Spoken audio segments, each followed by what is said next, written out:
Վերջին հարցը, պարոն Վատիկյան, դուք նշեցիք ձեր խոսքում, ես էլ լավ գիտեմ, միասին աշխատել ենք, ինչպես նշեցիք,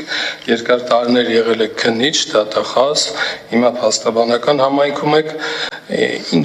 ինչը պատճառ դարձավ, որ որոշեցիք վերադառնալ ակունքներին, այսպես ասած, քննության։ Շատ լավ, շնորհակալություն։ Ուրեմն այդ պատմությունը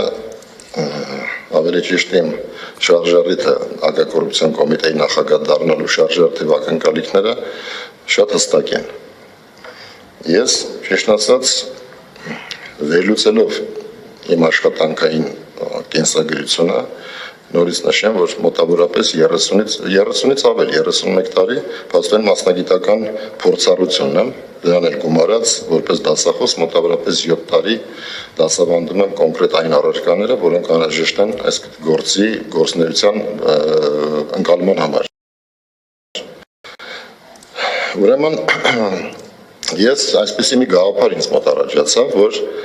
եթե այդ փորձը, հմտությունները, ղեկավարման կառավարչական կարողությունները ես չօգտագործեմ այս պահին պետության եւ հասարակության, իշա հասարակության, ապա առնվազն ես իմ աչքերում եւ իմ շրջապատի աչքերում պետք է եսասեր Երևան, որովհետեւ ես այդ փորձությունը, հմտությունը ստացել եմ պետական համակարգում եւ այդ իմ ստացած այդ բազայում եղած ամեն ինչը հմտություններն ու փորձառությունը ուզում եմ ներդնել, որպեսզի այս կարևորագույն գործը ավելի բարեհաջող լինի, ավելի արդյունավետ լինի, քանի որ դրա արդյունքում մենք ունենալու ենք հզոր եւ արժանապատիվ պետություն։ Ես նշեցի իմ խոսքում, որ կոռուպցիան պետք է ընկալել որպես պետական դավաճանություն, բայց այդտեղ խոսքը ոչ թե նրա մասին է, որ որպես պետական դավաճանություն քրեական առումով, այլ այդ ընկալումը պետք է լինի։ Եվ ես էլ այդ ընկալումն եմ, որովհետև եթե պետությունից մեկը գողանում է, ես բոլոր կոռուպցիոն հանցագործությունները, բնականաբար ինչ որ վերաբերվում են նյութական շահ ստանալու հետ, համարում եմ գողություն։ Եթե մեկը պետության գրպանից գողանում է, հետևաբար այդ մարդը պետք է պատժվի այնքան, բայց նրան պետք է դիտարկվի որպես պետական դավաճան։ Ես շատ ծայրահեղ որակում տվեցի, քանի որ չի լինի մի մարդ Հայաստանի Հանրապետությունում, որ պետական դավաճանությունը կարծես թե որոշ չափով մեղմացնի կամ արդարացնի, կարող այլ անձատեսակները որոշակի ձևով արդարացվեն, բայց կոնկրետ պետական դավաճանությունը չի արդարացվելու եւ այդ ընկալումը պետք է մտցնել հասարակության մեջ։ Այստեղ շատ կարեւոր է նաեւ, ես մոռացա նշել կոռուպցիայի դեմ պայքարի, թե ինչ կարող եմ, ինչ կանեմ, որ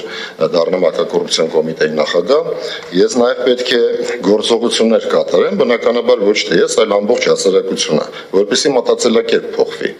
Մեր ժողովրդի մեջ գտնվող այդ մտածելակերպը կաշառք ստանալու, կաշառք տալու, չգիտեմ նվերներով հանդես գալու իրենց հարցերը լուծելու պետք է արմատախիլ արվի։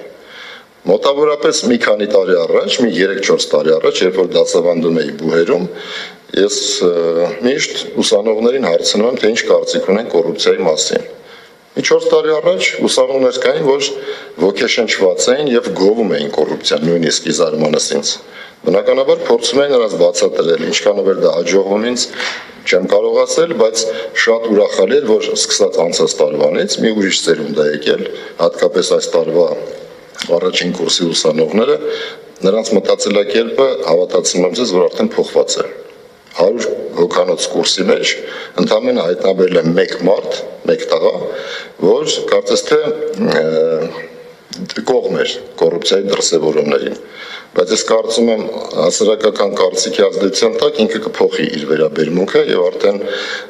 բուհը ավարտելու ընթացքում կամ ավարտելուց հետո